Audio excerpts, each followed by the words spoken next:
నాగర్ కర్నూలు జిల్లా కల్వకుర్తిలోని గట్టు ఇప్పలపల్లి జిల్లా పరిషత్ పాఠశాలలో ఉపాధ్యాయుల కోసం విద్యార్థులు ధర్నా చేపట్టారు.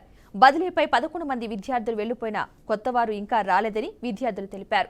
పాఠాలు బోధించడానికి ఉపాధ్యాయులు లేక నష్టపోతున్నామని విద్యార్థులు ఆవేదన వ్యక్తం చేశారు. రోజు పాఠశాలకు వచ్చి ఆటలాడుకుని వెళుతున్నామని విద్యార్థులు వాపోయారు.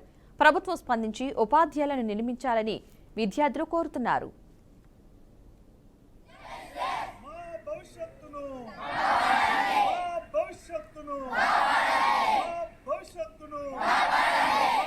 బదిలీ పైన వెళ్ళిన వాళ్ళని కొత్త వాళ్ళు వచ్చిన తర్వాతనే ఇక్కడి నుంచి వాళ్ళని పంపిస్తామని చెప్పారు, రిలీవ్ చేస్తామని చెప్పారు.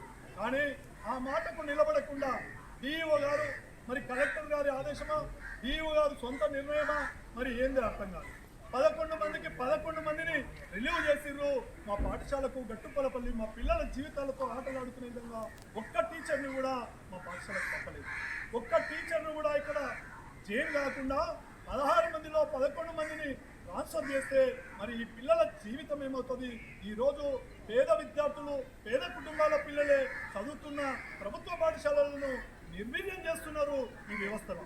గత ప్రభుత్వాలు ఈరోజు 10 సంవత్సరాలు ఉపాధ్యాయ పోస్టులను రిక్రూట్ చేయలేదు. విద్యార్థులను అక్కడికే అప్రాకృతంగా టీచర్ల వ్యవస్థ ఉన్నది. దానికి ఇంకా ఈరోజు మళ్ళీ ట్రాన్స్ఫర్స్ బదిలీలు పెట్టి మా దగ్గర మంచిగా పచ్చగా నడుస్తున్న పాఠశాలను 11 మందిని ట్రాన్స్ఫర్ చేసి మా పిల్లల నోట్లలో మట్టి కొట్టి మా పిల్లల జీవితాలను అగమ్యం గోచరంగా తయారు చేస్తున్నారు. ఉపాధ్యాయులను 11 మంది ఉపాధ్యాయుల ట్రాన్స్ఫర్ అయిన ప్లేసులను